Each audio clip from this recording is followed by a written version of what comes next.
Welcome to the Sage Thought Leadership Podcast, building experiences that connect, remove friction, and deliver insights. Well, hi everyone, and welcome to our podcast. I'm Ed Kless, and with me today is Misha Rubin. Misha has worked with hundreds to reinvent their careers and re-energize their lives. He is a career educator and CEO of the Career Leap. His mission is to help people find their paths, realize their potential, and thrive at work. He was a partner at Ernst Young, where he spent 15 fruitful years of his career. He advised hundreds of Wall Street executives, sold and managed hundreds of millions worth of projects, and guided countless professionals in their careers. Misha has experienced both success and misery of the corporate world. This pushed him to seek answers to important questions of purpose, fulfillment, and empowerment, and most importantly, how to realize them in the workplace. Welcome to the Sage Thought Leadership Podcast, Misha Rubin. Hi, Ed. It's a pleasure to be here. Well, first off, Misha, why do you do what you do? I'm going back to this moment where I was sitting in one of the business meetings as an EY partner, and everyone was talking. I remember hearing myself speak in this, my corporate voice. And as I was saying something, I've heard my quiet voice that told me, Misha, you're not going to do this anymore. This is not aligned with who you are. The quiet voice wasn't that polite. And that was kind of like a moment of choice and a moment of truth for me. And at that moment, I realized that I really had to make a change in my career. And at that time, I was a partner for over 5 years. I was making more money than I could have ever imagined as an immigrant from Ukraine. I was also a parent with a breadwinner with 3 young kids, and I didn't have a clear idea what I wanted to do. So I jumped off the cliff. And that's something that I don't recommend to anybody. I jumped off the cliff. And at that moment, I also didn't know that I will develop my Career Leap methodology and all of that, So, and as I jumped off the cliff, I was an inquiry about this topic. How can I help people that want to make a change in their life and their career without jumping off the cliff? There is a systematic approach to looking for what's next for us. And I realized that in our society, while we taught zillions of things, what we are not taught is career education, specifically, like how do I know what's right for me? What is the right profession, or what is the right industry? What is the right organization or the right team? When is the right time to move? What is the right move? Like, how do we answer all these questions? And that's where I became career educator, career strategist. There's a lot of terms but basically I developed a career education platform for people in a systematic way to inquire about who they are, what they want, what's their next move, and how they can go and get it. You used the term career a lot also in your introduction, but also in your answer to the question. I was wondering, how do you think the concept of a career has changed over time? Yeah, I think we're living in a completely different paradigm than even at the time when I was going to college or choosing my college major. I thought I was choosing it for life, right? So a lot of people came with this concept that, let's choose our career for life.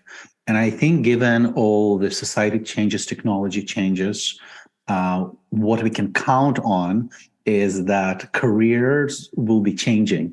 And in our society, and I think for our kids, they're very likely to have, for sure, multiple careers in their life. But also, I look at people of my generation, or even older people are changing their careers. So I think having a systematic approach of how to make the change becomes even more important, because if that's not like something that you do once in a lifetime, like the way it was happening before, it's something that you need to, in an ongoing way, to make these decisions and choices.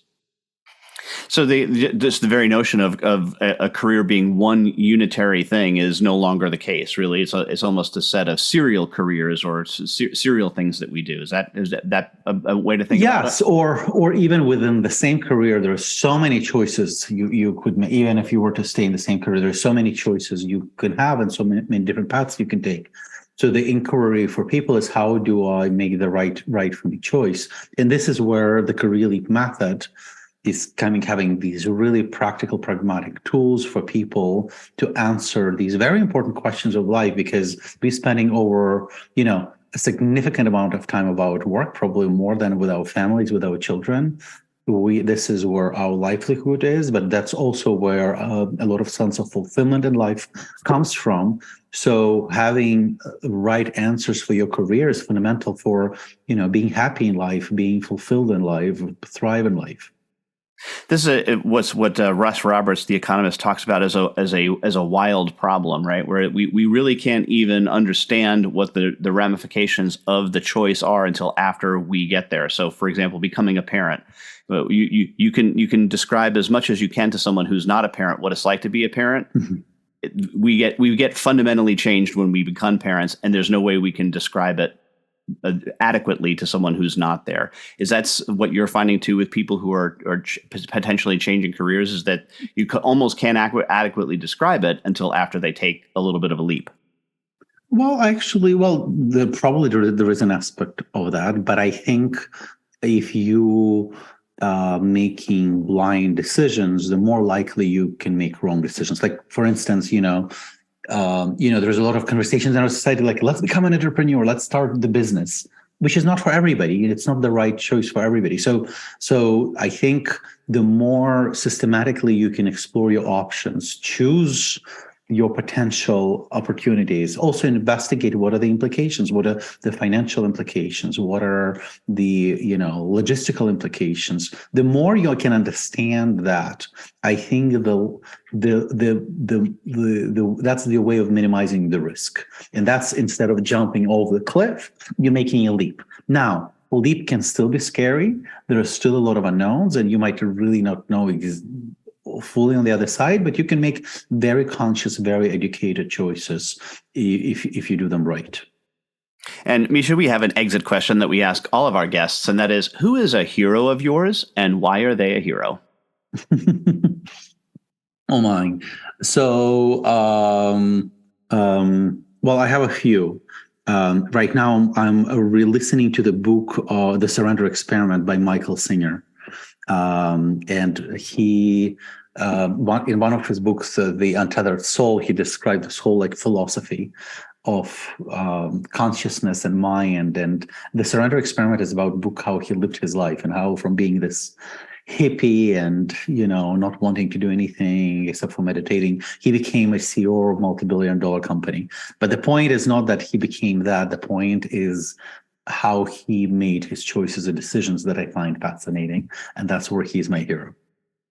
And lastly, Misha, how can somebody contact you? Yeah, you can reach me at, you can find more about me and my programs at thecareerleap.com. All right. Misha Rubin, thanks so much for being a guest on the Sage Thought Leadership Podcast.